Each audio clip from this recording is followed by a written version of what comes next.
Hey guys, this is your host Thomas Tyree here from On the Hot Podcast. Today, this will be episode 211 for you guys today. And we're going to kick off this week's episode by discussing the NBA Finals that's currently taking place this year in the postseason, with the number one seeded Oklahoma City Thunder in the Western Conference taking on the fourth seeded Indiana Pacers in the Eastern Conference. The series is tied 1-1 with the NBA Finals for Game 3 taking place tomorrow night. But my thoughts on the NBA Finals thus far: Game 1 showed that the Thunder and the Pacers can have a very good series out there in the NBA Finals this year. Based off of how Game 1 played out, Oklahoma City looked like they were going to cruise to a Game 1 victory, but the Indiana Pacers had that never die, never quit mentality that they had the entire postseason. They rallied back, being down by 15 points heading into the fourth quarter of that Game 1 of the NBA Finals, and it was Tyrese Halliburton with the Halliburton again hit a total of not one, not two, not three, not four, but 5 total game-winning shots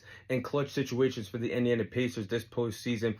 And a crazy thing is the Pacers only led for half a point, third of a second in Game 1, and they ended up winning Game 1 in the NBA Finals. But then Game 2, it was the Oklahoma City Thunder that got back on track. They cruised to a 16-point victory against the Indiana Pacers in Game 2, and they got everybody going in Game 2. They had a total of 5 players that had over 15 points in this game for the Oklahoma City Thunder. You had great scoring from Alex Caruso coming off the bench, Jalen Williams, and of course, SGA, their superstar player, had a phenomenal game in Game 4, scored 34 points.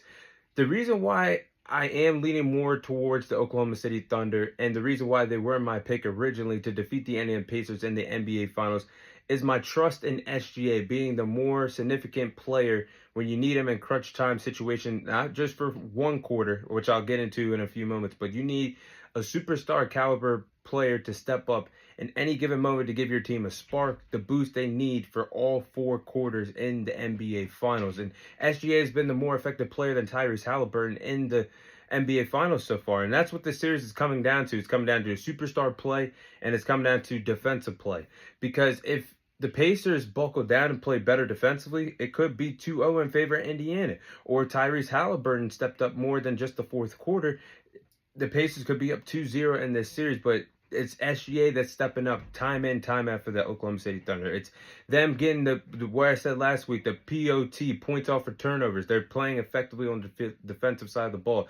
They're the best team in the league defensively. So when the Pacers, at times, when they play sloppy offensively, that leads to turnovers, and they're not a team that's known for their defensive hustle on both ends of the court transitionally, at least from what I'm seeing in the finals right now.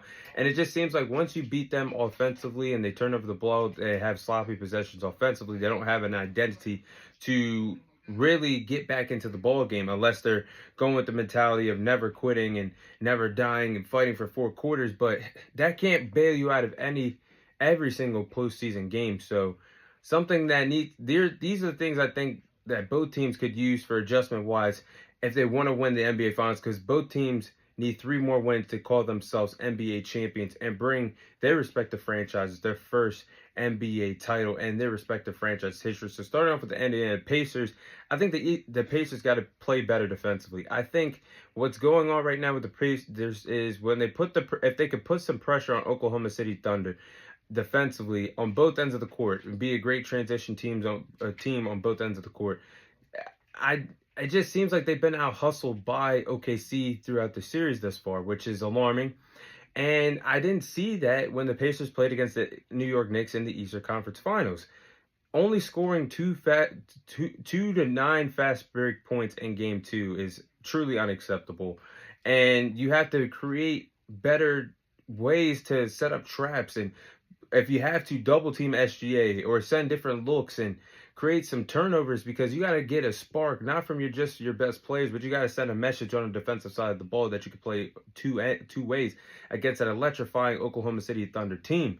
So I think they got to do that. And I'm not seeing that same transition play that I seen against the New York Knicks. They were running up and down on the court in the New York Knicks, tiring them out, getting the turnovers, playing effectively on both ends of the court. I have not seen that type of energy in the first 2 games against the Oklahoma City Thunder.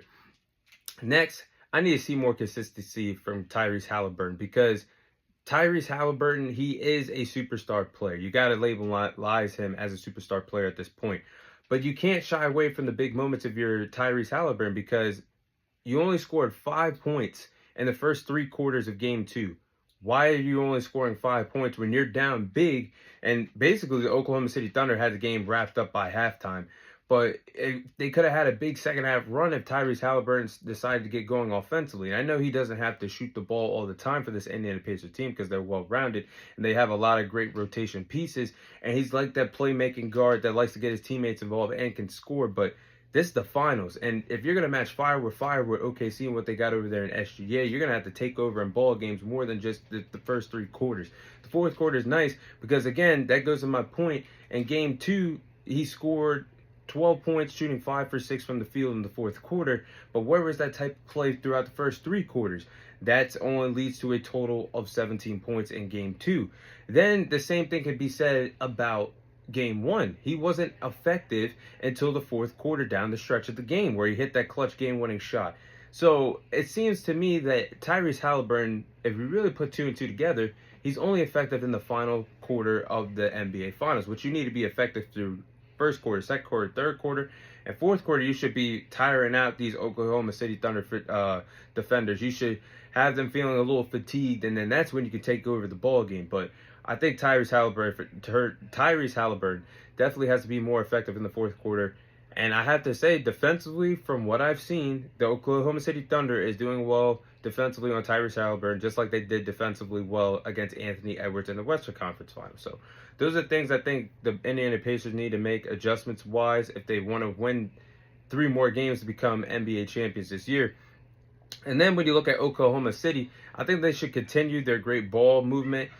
Their great ball movement is the reason why they've been one of the best teams in the league this year. I mean, when they get their players involved, they're clearly the best team in basketball when they could do it. But that goes to my point in game 2. You had a total of 5 players over 15 points that scored over 15 points in this ball game. You had SGA step up, Chet Holmgren, Alex Caruso, Jalen Williams, and Aaron Wiggins all step up. Alex Caruso ain't going to score you 20 points a night coming off the bench, but if you have the rotation, if you get the great ball movement going, they're pretty effective shooting from the 3-point range. If they could get going and continue the great ball movement to get players, not just SGA to beat you and Chet Holmgren, but to get these other pieces of Alex Caruso, Jalen Williams, and Aaron Wiggins going, they're going to be an effective team to stop. There's not going to be a way for the Pacers to stop them if they could continue this great ball movement. So I think that's something they should do. And also, they need to keep feeding SGA. I mean, SGA this postseason, he's averaging 30 points per game, 6 assists, 5 rebounds. SGA, whatever you want to say about SGA, he is a phenomenal player. And he's very aggressive. With the ball in his hands, he's aggressive getting to his spots, making the mid-range shots. He's got great ball handling skills. And he's aggressive at drawing fouls. I call him a foul merchant at times, a baby James Harden. But if you could get to the line and put these points up from the charity strike, you're helping your team in the best way possible to win the next few games in order to be known as an NBA champion this postseason. So, to me, to close it out, how I see this playing out 1-1. Tomorrow night is Game 3, and it's in Indiana for Game 3 and 4.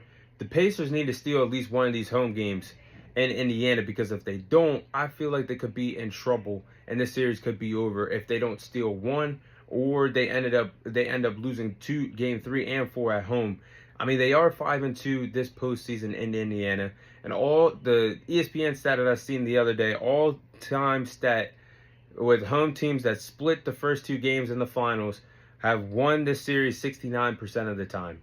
So with Oklahoma City having the home court advantage, the series split because they dropped the first game. All time when the home team splits when their first road game in Game 3, the all-time series is 69% of the time the home team wins this series. So percentage-wise, the Thunder are in the driver's seat for the remainder of this series. But we'll see what type of Pacers team shows up to play in Game 3 and Game 4 when they have the home court advantage in Indiana. But I think the NBA Finals is still going to be interesting. Despite what I've seen the first 2 games, I think the Pacers are going to step up, make the adjustments needed. And I think OKC is going to make their own adjustments needed to match fire with fire. I think this is going to go to 6 or 7, but I'm still rocking with Oklahoma City Thunder to defeat the Indiana Pacers in the NBA Finals. But that is my preview, or that is my summary so far of the NBA Finals between the Indiana Pacers and the Oklahoma City Thunder.